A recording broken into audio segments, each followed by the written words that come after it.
¿Qué tal? Yo soy Livia, and I'm going to be your guide as we discover more about our heritage as people of America Latina. I am a first generation college student. I graduated with a bachelor's degree in political science and philosophy from the University of Rochester. I also hold a master's degree in human rights from University College London. I am a proud Mexicana and Colombiana, and in these photos, I am in some of my favorite places on earth. I'm in Teotihuacan in central Mexico and in Cartagena along the Caribbean in Colombia. Now I recognize that I am very fortunate to be able to travel to my ancestral homes.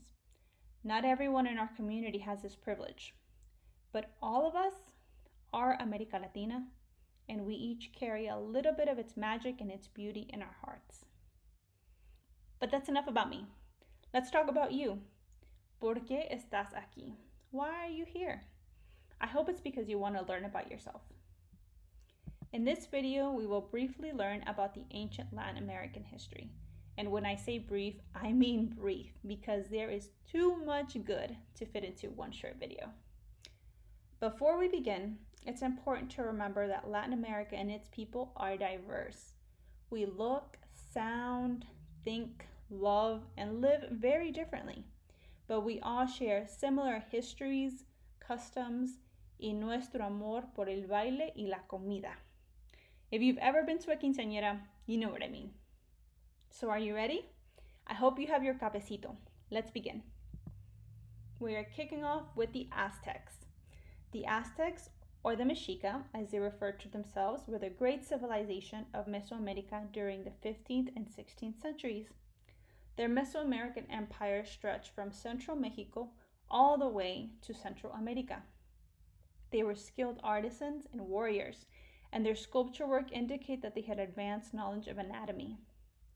One of their most notable contributions to the world is chocolate, which is derived from the cacao plant. Cacao beans were used as currency and enjoyed as a cold drink primarily by the nobility. The Aztecs also built the great city of Teotihuacan. The city was constructed on two islands over Lake Texcoco.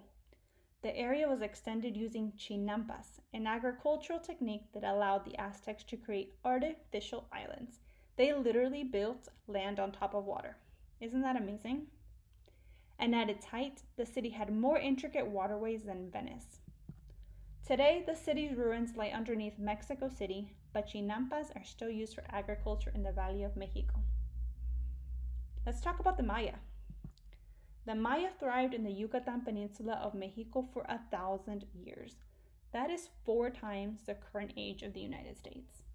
They had advanced knowledge of math and astronomy and understood the concept of 0 centuries before the Europeans.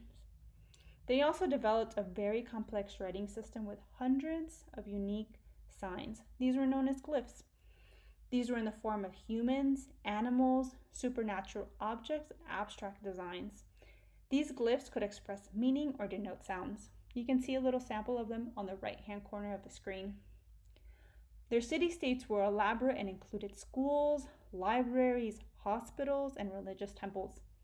Many of their buildings showcased intricate and beautiful murals like you can see on the screen. Now let's travel further south to the Inca Empire. The Inca Empire reached from northern Ecuador to central Chile. It flourished from the early 15th century until 1532. The Inca people were excellent record keepers and used instruments of cotton known as quipus. You can see the quipu on the left-hand corner of the screen. Quipus were used for mathematical information, for storing mathematical information, narrating stories, collecting data, monitoring tax obligations, collecting census records, and so much more. In fact, this record system is so complex that even today's researchers do not completely understand how it works. They also developed highly advanced agricultural systems that allowed them to harvest in the high elevation of the Andes. To maximize their agricultural production, they transformed the landscape using terraces, canals, irrigation systems, and even wetlands. They were often drained to make them suitable for farming. They truly used advanced agricultural technology. And if that wasn't enough, they built a vast road system that connected the entire empire which we already know stretched from Ecuador all the way to Chile. Now let's wrap it up with El Caribe, the Taino. If you identify as Boricua, or if you have ever heard someone identify as such, then you know of the Tainos. The Taino were the native people of the Caribbean and had communities in Haiti, the Dominican Republic, Jamaica, Eastern Cuba, Puerto Rico, the Virgin Islands, and the Bahamas. They were skilled in agriculture, fishing, and hunting. They were also great sailors, canoe makers, and navigators.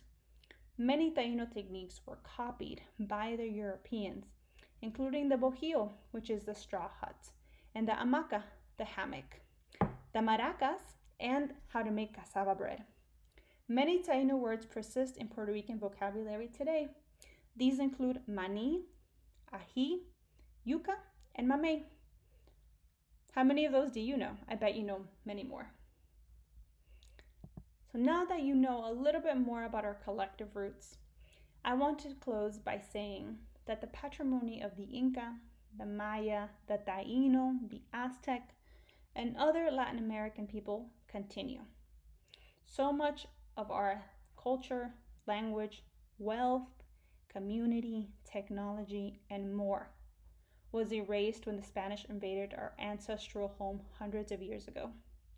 But the ancient people of Latin America were strong, lucharon, they resisted, they survived, and with them, so much of what was almost destroyed. We are their legacy, and with us, their contributions to humanity live on. How will you honor them?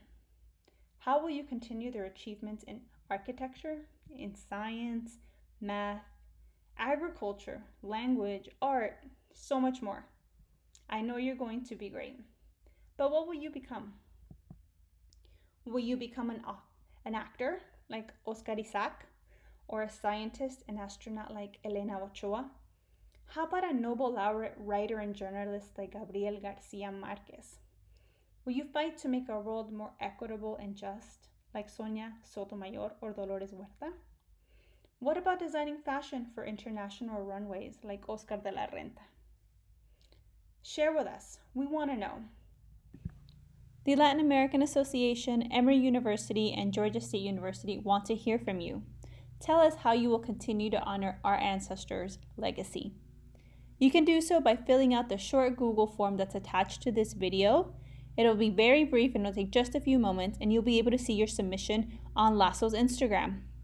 You can follow us at Lasso_GSU on Instagram, and you can also email us at lasso@gsu.edu if you have any questions or if you want to continue our conversation about Latin American history. Muchas gracias por acompañarme. Gracias y adiós.